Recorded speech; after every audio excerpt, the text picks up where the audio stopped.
네, 창세기를 보면 여러 계보가 나타납니다.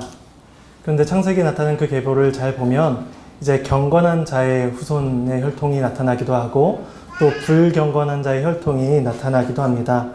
오늘처럼 이제 가인의 족보가 나타나기도 하고 또 야곱이나 이삭, 이스마엘 이런 족보들이 이제 나타나는 것을 보게 되는데 이제 경건한 자의 혈통이라고 해서 그들의 경건성이 탁월하거나 신앙이 아주 훌륭한 것은 또 아니지만 반면에 이제 그들 중에도 연약함이 나타나기도 합니다. 하지만 불경건한 자들의 계보를 보고 있자면 인간의 죄와 타락이 경건한 자의 계보보다는 훨씬 더 극명하고 훨씬 더 강하게 나타난다는 것을 알 수가 있습니다. 그래서 그들의 계보를 살펴보면 또 그들의 행실을 살펴보면 인간의 타락이나 인간의 죄악됨이 얼마나 악한지가 우리에게 잘 드러나고 있습니다. 특별히 오늘 말씀은 가인과 라멕이라는 두 사람이 나타나고 그들을 통해서 그들의 삶이 하나님을 떠난 삶이 얼마나 이제 죄로 인해 부패한 삶인지를 우리에게 또한 알려줍니다. 오늘 본문을 통해서 불경한 자들의 모습과 또 경건한 자들의 모습이 어떠한지를 살펴보므로 우리에게 주시는 교훈을 살펴보기로 원합니다. 그러기 위해서 크게 세 사람의 사람을 살펴볼 것입니다. 먼저는 가인이고 두 번째는 라멕이고 마지막으로 이제 셋입니다. 먼저 이제 우리가 살펴볼 사람은 가인입니다. 우리가 함께 읽은 16절의 첫 문장은 이렇게 말씀을 합니다.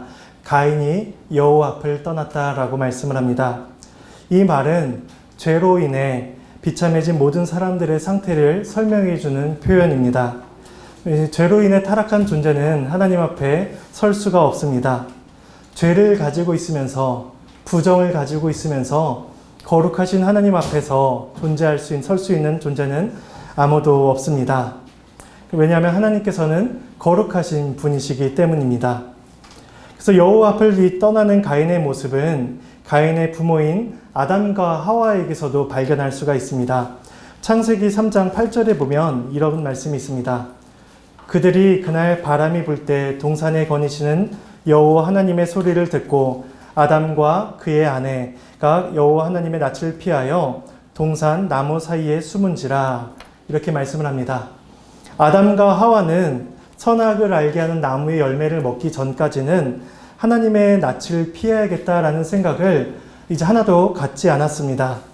하나님께서 그들 가운데 임재하시며 하나님께서 그들과 함께 교제하시고 교통하시는 것이 너무나 감사한 일이었고 또 피조물로서 누리는 큰 복이었기 때문에 그들은 그 선악과를 먹기 이전에는 너무나 감사하게도 너무나 당연스럽게도 하나님과의 교통을 누립니다. 그러나 죄가 그들 가운데 들어와 버리자 이제 그들은 자신들의 모습을 보게 됩니다. 자신들의 부정함을 보게 되고 지극히 거룩하신 하나님 앞에 나아갈 수 없다는 사실을 이제 깨닫게 됩니다. 이 완전하신 거룩함 앞에 느끼는 인간의 부정함과 더러움은 모든 인간이 느끼는 당연스러운 본능일 것입니다. 마지막 때에 예수님의 재림 때에 예수님께서 오시는 그 장면을 본다면 사람들이 어떤 생각을 하게 될까요? 저자가 예수인가 아닌가? 저자가 누구인가? 이런 의문을 품을까요? 저는 의문을 품지 않을 거라고 생각합니다. 왜냐하면 마지막 때에 예수님께서 이 땅에 재림하실 때 모든 사람들이 다 알아볼 수 있을 만한 거룩함으로 예수님께서는 왕권을 가지고 등장하실 것이기 때문입니다. 그래서 모든 사람들은 그 예수님의 모습을 보면서 심판주요, 주권주의신 예수 그리스도를 깨닫게 될 것입니다. 이처럼 하나님의 거룩하심, 하나님의 왕권, 하나님의 존재는 우리가 인간이 보기에도 너무나 자명하고 분명한 사실입니다. 아담과 하와가 죄를 지은 이후에 하나님의 낯을 피하여 숨었고 자신의 동생인 아벨을 죽인 가인이 하나님 앞을 떠났다라는 이 사실은 거룩하신 하나님 앞에 설 수 없고 그 하나님과 교제할 수 없다는 인간의 상태를 잘 보여줍니다. 아담 이후의 모든 인류는 다 이런 상태를 가지고 있습니다. 하나님을 피하여 숨고 하나님과 함께 할 수 없는 자가 바로 아담 이후의 모든 사람들인 것입니다. 그리고 가인이 하나님 앞을 떠나 거한 곳의 이름을 살펴보면 노땅이라고 이야기를 합니다. 노땅이란 이 단어의 표현은 뜻은 유리하는, 떠도는, 탄식하는 이라는 의미를 가지고 있습니다. 그래서 하나님 앞을 떠난 자의 상황을 잘 보여주는 말 같습니다. 우리는 이 땅을 살아가는 성도들을 가리켜서 나그네라고 표현을 합니다. 성도가 나그네라는 표현은 이 땅이 그저 스쳐 지나가는 곳이기 때문입니다. 그런데 성도가 나그네라는 것은 단순히 스쳐 지나가는 것이 끝이 아니라 우리에게 목적지가 있다는 것을 뜻합니다. 본향을 살아가는 자들임을, 본향을 바라보며 살아가는 자들임을 우리에게 알려주는 표현이죠. 그런데 이제 가인과 같은 자, 하나님을 떠난 자, 유리한 자는 이제 돌아갈 본향이 없는 자들입니다. 그래서 어떠한 소망도 없이 목적지도 없이 살아가는 자들이 바로 가인과 같은 자들입니다. 자신의 이런 상태를 가리켜서 가인은 창세기 4장 14절에서 이렇게 표현을 합니다. 내가 주의 낯을 배웁지 못하리라 라고 말을 합니다.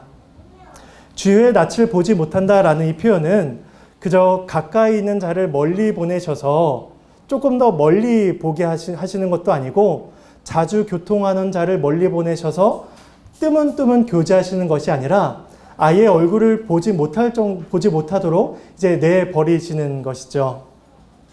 완벽한 단절을 의미합니다. 흔히들 이제 지옥을 이야기할 때에는 형벌, 괴로움, 두려움, 슬픔, 끊임없는 고통 이런 표현들로 이제 지옥을 설명할 때가 많이 있습니다. 그러나 지옥이 우리에게 주는 가장 큰 고통은 바로 하나님과의 완벽한 단절입니다. 한 신학자는 그 상태를 가리켜서 하나님의 은총이 전혀 없는 곳이다 라고 표현을 합니다. 하나님을 바라보지 못하는 곳, 하나의 일말의 소망도 없는 곳, 그 삶이 바로 지옥이며 그 삶이 바로 하나님을 떠난 곳이다 라고 우리에게 가르쳐주고 있는 것입니다. 그래서 이렇게 하나님을 떠난 가인의 계보를 보고 있자면 우리는 한 가지 중요한 사실을 바라보게 됩니다. 바로 16절에 나타나는 가인이 여호와 앞을 떠났다라는 이 구절을 시작으로 해서 4장 25절에 경건한 혈통인 셋과 에노스에 대한 언급이 나오기 전까지, 그러니까 17절부터 24절까지 가인의 계보에서 언급되지 않는 표현이 있습니다.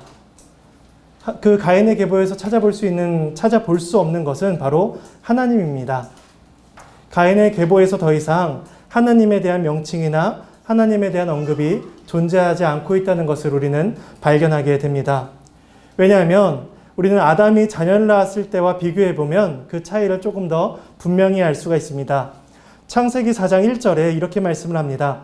아담이 그의 아내 하와와 동침하매 하와가 임신하여 가인을 낳고 이르되 내가 여호와로 말미암아 등남하였다 하니라 라고 말씀을 합니다. 또한 4장 25절에도 이렇게 말씀을 합니다.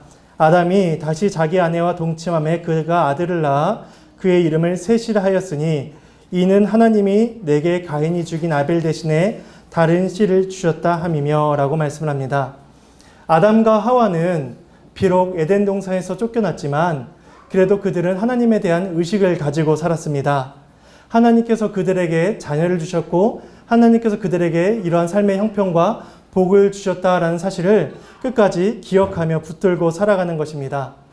또 이후에 나타난 창세기 29장 30장에 가면은 이제 야곱의 아내인 레아와 라헬이 아기를 갖기 위해 애를 쓰는 장면을 우리가 잘 알고 있습니다.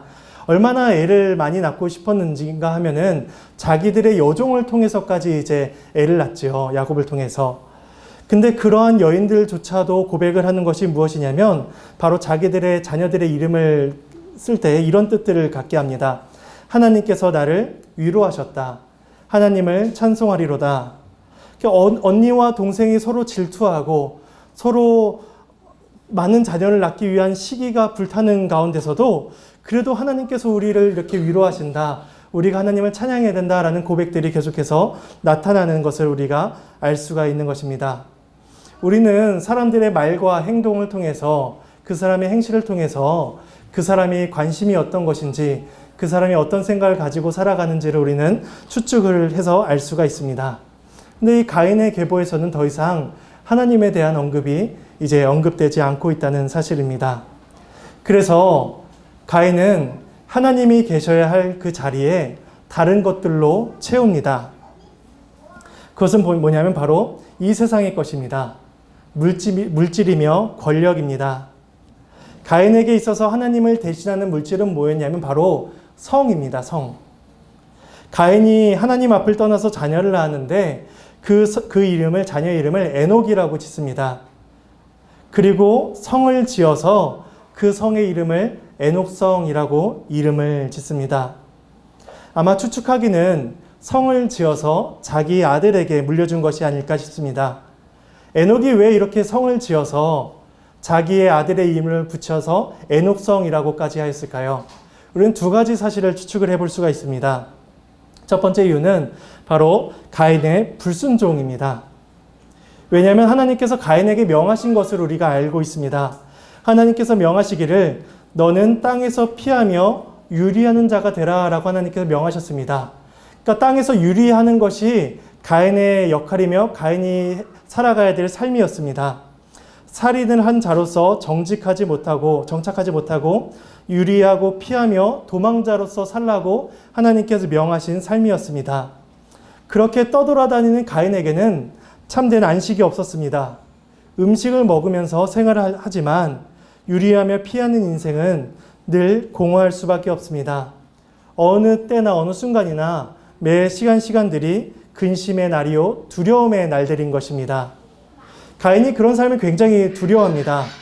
그래서 14절에 보면 이렇게 말을 합니다.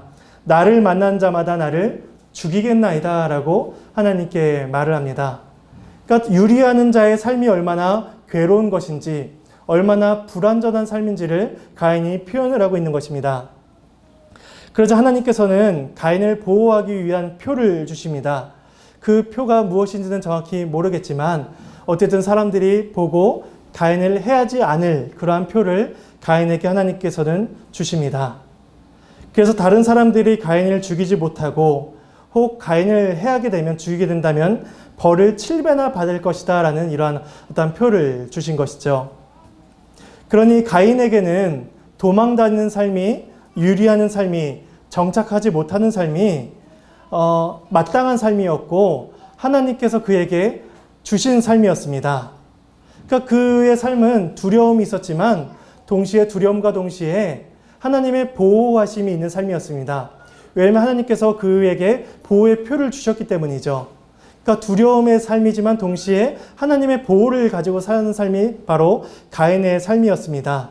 그런데 그는 그 괴로운 형벌을 가지고 살아야 됐습니다. 그런데 가인은 더 이상 하나님의 말씀에 순종하기를 거부합니다. 불순종합니다. 그래서 세상의 두려움으로부터, 세상의 공격으로부터 자신을 보호해줄 성을 만들기 시작합니다. 하나님께서 주신 보호의 표도 믿지 못하는 것이고 하나님께서 명하신 벌도 받아들이지 않겠다라는 가인의 항변인 것입니다. 그래서 가인은 다른 사람들로부터 또 짐승들로부터 외부의 세력으로부터 자신을 보호해줄 불순종의 완고한 성벽을 쌓기 시작합니다. 이게 첫 번째, 불순종의 첫 번째 이유입니다. 두 번째로 그가 성을 쌓은 이유는 바로 교만입니다. 하나님께 징계를 받아 유리한 자가 된 그 가인은 자녀를 낳고 또 자녀를 낳고 후손을 계속해서 낳습니다. 그런데 세상이 기억하는 가인은 뭐냐면 바로 하나님의 심판을 받은 자라는 것입니다. 저주받은 자이고 하나님의 심판을 받은 자라는 것이 바로 가인인 것입니다.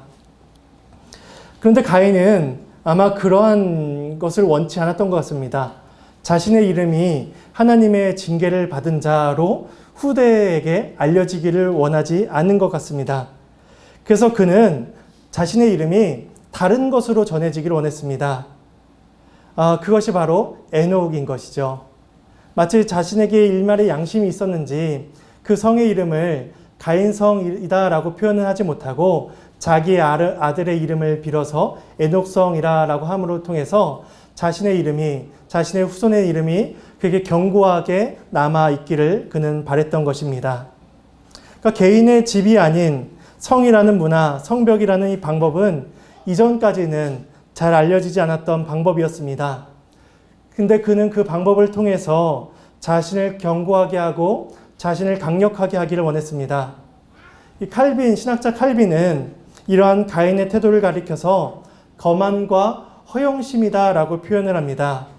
하나님의 징계를 받아 쫓겨난 가인이 이제 하나님의 형벌에 대항하여 그 자신을 굳게 하고 버티고자 했던 그의 거만과 허영심을 우리는 그에게서 발견할 수가 있는 것입니다. 이렇게 성을 쌓아 자신의 이름을 드러내며 그 자신의 교만과 불순종을 드러냈던 그 가인의 모습은 창세기 11장과 비교해 볼 때 또한 알 수가 있습니다. 우리는 창세기 11장에 나타나는 그 바벨탑이 단순히 높은 탑을 쌓으려는 것으로 그치지 않는다는 것을 우리는 잘 알고 있습니다. 그들은 바벨탑, 바벨이라는 나라를 세움으로 인하여서 자신들의 이름이 알려지기를 원했고 자신들의 이름이 견고해지기를 원했습니다. 그 바벨은 인간의 교만이 낳은 나라였고 인간의 허영심이 쌓은 성이었습니다. 가인도 마찬가지로 창세기 11장에 나타난 바벨탑처럼 자신의 이름을 위한 성을 내기 시작한 것입니다. 가인은 이와 같은 불순종과 교만으로 성을 쌓습니다. 그 성이, 그 물질이, 그 권세가 자신을 보호해 주리라 생각한 것입니다. 하나님이 자신을 지키시는 것이 아니라 눈에 보이는 성이 자신을 보호해 주리라 생각한 것입니다. 하나님을 떠난 자에게 하나님은 더 이상 자신의 보호자가 되지 못합니다. 하나님은 어디론가 떠나버리고 이제는 그 하나님을 대신할 것을 채우는 것입니다. 우리는 세상의 권력이 우리를 보호해 줄 것이라고 생각을 하고 세상의 물질이 우리의 삶을 견고하게 해줄 것이라고 생각한다면 또 그것으로 우리의 이름을 낼 수 있다고 생각한다면 우리 또한 가인과 같은 자일 것입니다. 진정한 보호자를 버리고 성 하나만을 붙들고 사는 인생, 그런 인생에서 하나님은 조금도 언급되지 않고 있다는 사실을 우리는 알 수 있습니다. 두 번째 살펴볼 사람은 바로 라멕입니다. 가인의 죄성을 답습하고 이어받은 자가 바로 라멕입니다. 본성적으로 죄인으로 태어난 자가 바로 라멕입니다. 라멕에 대한 이야기는 19절에서 이렇게 시작을 합니다. 두 아내를 맞이하였다로 시작을 합니다. 아내를 맞이하는 것, 결혼을 하고 부모를 떠나서 한 가정을 이루는 것은 하나님께서 세우신 제도입니다. 그런데 이미 라멕에게서 그 첫 출발이 잘못되었음을 우리는 알 수가 있습니다. 하나님께서는 한 남자와 한 여자로 더불어 가정을 이루게 하셨는데 라멕은 두 여자를 맞이합니다. 그래서 이제 라멕은 하나님께서 세우신 원칙을 단숨에 깨트립니다. 하나님께서 세우신 그 결혼의 규칙을 깨트림으로 인하여서 이제 더 나아가서 다른 계명들까지도 어기는 것을 우리가 보게 되는 것이죠. 그는 이제 두 여인과 결혼함으로 말미암아 간음을 하게 됩니다. 그리고 더 나아가서 살인까지 하게 되는 모습을 보게 됩니다. 그러니까 우리는 성경을 보게 되면 하나님의 말씀을 어기는 것이 단순히 단 하나의 말씀을 어기는 것, 단 하나의 계명을 어기는 것으로 그치지 않는다는 사실을 우리는 알 수가 있습니다. 예를 들어 다윗을 생각하자면 다윗이 우리아의 아내를 범하였을 때에 다윗은 단순히 타인의 아내를 취하는 것으로 간음하는 것으로 그 죄가 끝나지 않았습니다. 그는 우리아를 살인하는 그 살인죄를 범하였고 타인의 아내를 취하는 도둑질을 범하였습니다. 또 그 마음엔 탐심이 가득했던 것을 우리가 알 수가 있는 것이죠. 그러니까 한 사람이 죄를 지을 때에는 단순히 하나의 계명을 어기는 것으로 끝나지 않는다는 사실을 우리는 알 수가 있습니다. 라멕도 출발이 잘못되었으니 이후의 행보 또한 그렇게 계속해서 하나님의 말씀을 어기는 것으로 나아갑니다. 23절에 보면 이렇게 말씀을 합니다. 나의 상처로 말미암아 내가 사람을 죽였고 나의 상함으로 말미암아 소년을 죽였도다. 라멕은 자신이 사람을 죽인 것에 대해서 숨기거나 감추려 하지 않습니다. 오히려 자신 있게 자랑스럽게 이야기를 합니다. 그가 도대체 왜 사람을 죽였을까요? 그 이유는 바로 자기가 상처를 받았기 때문입니다. 그가 몸의 상처를 받았는지 마음의 상처를 받았는지 정확하게 나타나진 않지만 어쨌든 간에 상처를 받았다는 사실입니다. 근데 그가 어떠한 상처를 받았든지 간에 그게 사람을 죽일 이유가 될까요? 만약에 우리가 어떠한 다른 사람에게 상해를 입었다고, 다른 사람에게 마음의 상처를 입었다고 해서 그게 이제 타인을 살해할 충분한 이유가 될까요? 전혀 그렇지가 않죠. 근데 라멕은 이제 자신이 상처를 받은 것으로 말미암아 사람을 죽입니다. 근데 자신에게 상처를 준 사람이 어떤 사람인지 말을 하기를 이렇게 표현을 합니다. 내가 사람을 죽였고 소년을 죽였다라고 이야기합니다. 이제 학자들은 이 사람이 별개의 대상이 아니라 동일한 사람이라고 봅니다. 그래서 이 소년을 반복하고 이야기하는 것이죠. 소년을 반복하고 강조하기 위한 하나의 표현 기법이라는 것입니다. 결국 라멕이 죽인 사람은 소년입니다. 소년에게 상처를 받아봤자 그 라멕이 얼마나 치명적인 상처를 받았을까요? 상처를 받아봤자 작은 상처였겠죠. 마음의 상처를 받았을 미세한 상처이겠죠. 근데 라멕은 그 어린 소년의 행동에 비해서 라멕의 행동은 너무나 과격합니다. 자신의 받은 상처로 인해서 다른 사람의 생명을 해하는 것이죠. 라멕은 그렇게 소년을 죽이고 나서 이렇게 이야기를 합니다.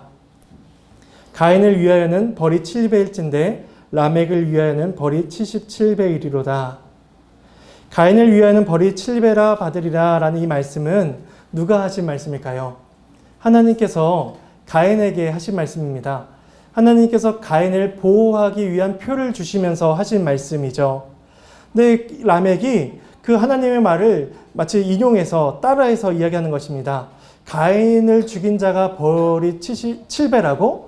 그럼 나를 죽인 자는 77배야 라고 이렇게 이야기하는 것이죠. 하나님의 보호와 하나님의 어떠한 복수가 보복이 7배라면 자기의 복수심은 하나님의 복수심보다 훨씬 더 크고 강렬하다는 것을 이제 표현을 하는 것입니다.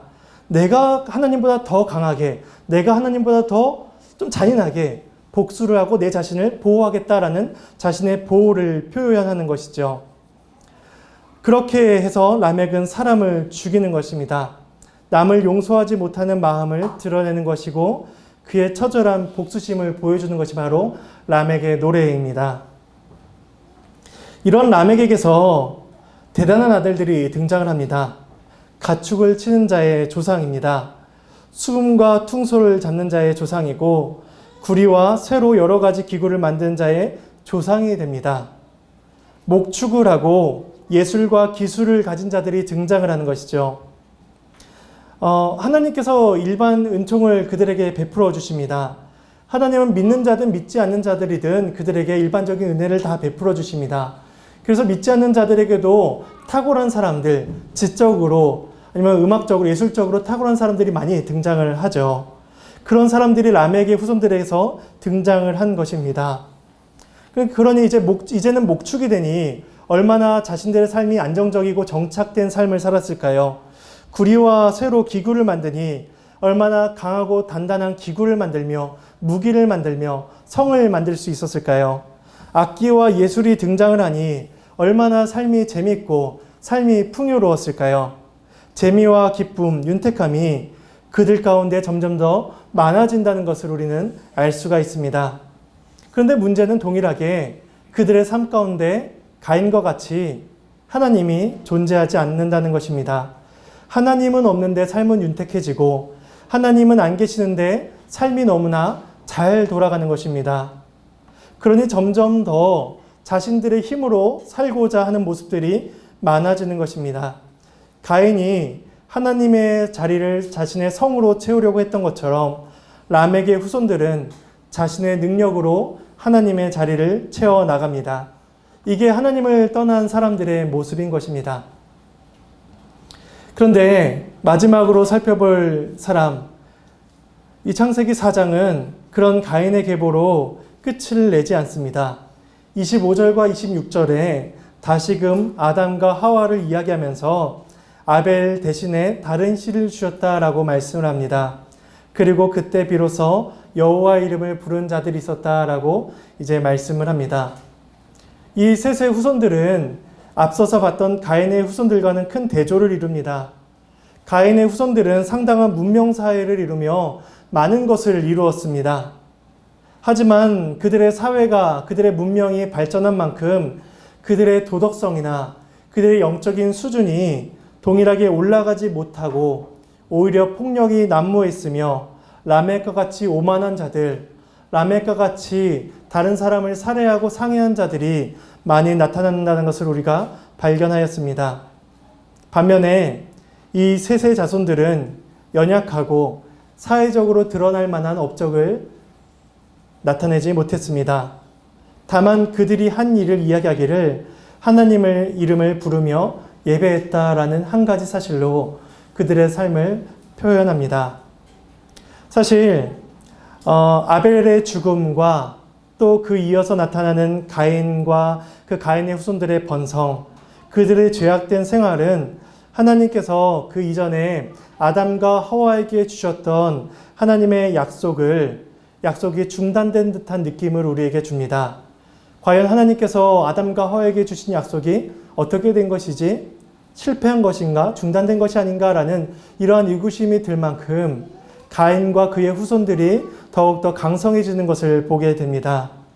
그런데 오늘 우리가 보는 본문의 마지막 부분은 비록 굉장히 짧게 나타나지만 가인의 혈통과는 별개로 하나님께서 예언하신 여자의 후손을 나오게 할 혈통으로 셋을 출생하게 하셨다라고 표현을 하고 있는 것입니다. 그래서 이 말씀을 통해서 하나님의 구원 사역이 여전히 끊어지지 않고 단절되지 않고 이루어지고 있음을, 또한 완성을 향해서 진행되고 있음을 우리에게 알려주고 있는 것입니다. 그리고 이 일은 창세기뿐만 아니라 성경의 곳곳에서 등장하고 증언하는 바입니다. 우리가 이사야 62장 4절을 함께 찾아보도록 하겠습니다.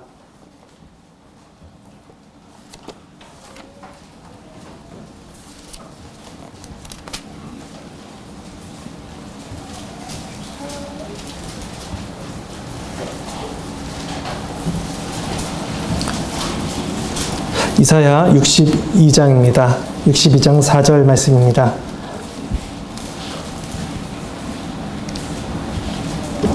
함께 읽어보시겠습니다.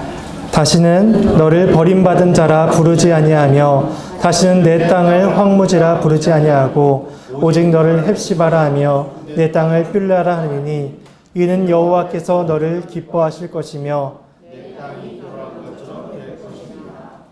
하나님께서는 하나님에게 가인뿐만 아니라 죄로 인해 타락한 이스라엘도, 죄로 인해 타락한 모든 인류가 이렇게 하나님을 떠난 자, 버림받은 자입니다.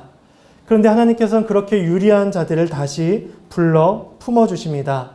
그래서 다시는 너를 버림받은 자라 부르지 않겠다. 다시는 너의 땅을 황량한 황무지로 부르지 않겠다라고 선언해 주십니다. 그리고 내 기쁨이 너에게 있다. 너는 나와 결혼한 자다라고 말씀하시며 헵시바라 뷸라라 이렇게 말씀해 주시는 것입니다. 오직 이 선언은 하나님께서 우리에게 주실 수 있는 선언이며 약속입니다. 그리고 우리는 그 선언이 결국 예수 그리스도에게서 우리에게 이루어짐을 우리가 발견할 수가 있습니다. 마태복음 1장 23절은 이사야 7장 14절의 말씀을 인용하며 이렇게 말씀을 합니다. 제가 읽어보겠습니다. 보라, 처녀가 잉태하여 아들을 낳을 것이요 그의 이름은 임마누엘이라 하리라 하셨으니 이를 번역한즉 하나님이 우리와 함께 계시다 함이라. 하나님을 떠난 자들의 인생을 돌이켜서 그리스도의 신부로 품으시고 그들과 함께 하시겠다라고 하나님께서는 약속을 주십니다. 결국 창세기의 구원의 약속이, 아담과 하와에게 주신 그 약속이 셋의 시대를 넘어서 지금 이 시대 가운데 우리에게도 주어지고 있다는 사실입니다. 그리고 하나님의 이름을 부르는 새로운 역사가 우리에게 주어지고 있는 것입니다. 그래서 지금 이 땅의 우리들의 교회는 하나님의 은혜의 열매의 결과입니다. 지금 우리 성도들은, 신자들은 하나님께서 일하신 구원 역사의 열매들입니다. 우리는 다 가인과 같은 자들이었습니다. 하나님의 징계를 받기에 마땅한 자들이었고 징계 가운데 베풀어지는 그 조금의 은혜도 마다하는 자들이 바로 우리들입니다. 하나님의 얼굴을 보지 못하는 자, 또 모든 것들을, 세상의 모든 것들을 동원해서 자신의 안녕과 만족을 위해서 살아가는 자, 그것이 바로 우리들의 모습이었던 것입니다. 그러나 하나님께서는 그런 가인과 같은 우리들을 주의 자녀로 삼으시고 주를 예배하게 하십니다. 이 세상은 라멕과 같은 자들이 힘을 얻어 살아가는 시대입니다. 우리 주변에 가인과 같이 성을 짓고 사는 자들, 라멕의 후손들과 같이 탁월한 자들이 얼마나 많이 있습니까? 그에 비하면 우리들의 삶은 너무나 미약해 보이고 너무나 연약해 보입니다. 우리들의 목소리조차 너무나 작아 보입니다. 그러나 하나님은 우리들의 입에서 나오는 그 작은 목소리, 그 작은 한마디, 하나님이라는 이름 한 분만으로 이 세상의 모든 것들을 넉넉히 감당하도록 하십니다. 그래서 하나님을 부르고 하나님을 예배한다는 이 사실이 결국 우리의 주권자가 하나님이심을 고백하는 행위이며 그분이 우리의 힘이요 위로자가 되심을 믿는 믿음의 행위임을 우리는 기억해야 될 것입니다. 그래서 우리의 일생 가운데 하나님을 부르며 하나님을 예배하며 우리에게 주어진 삶을 넉넉히 살아갈 수 있기를 소망합니다. 함께 찬송가 216장 찬양하시겠습니다.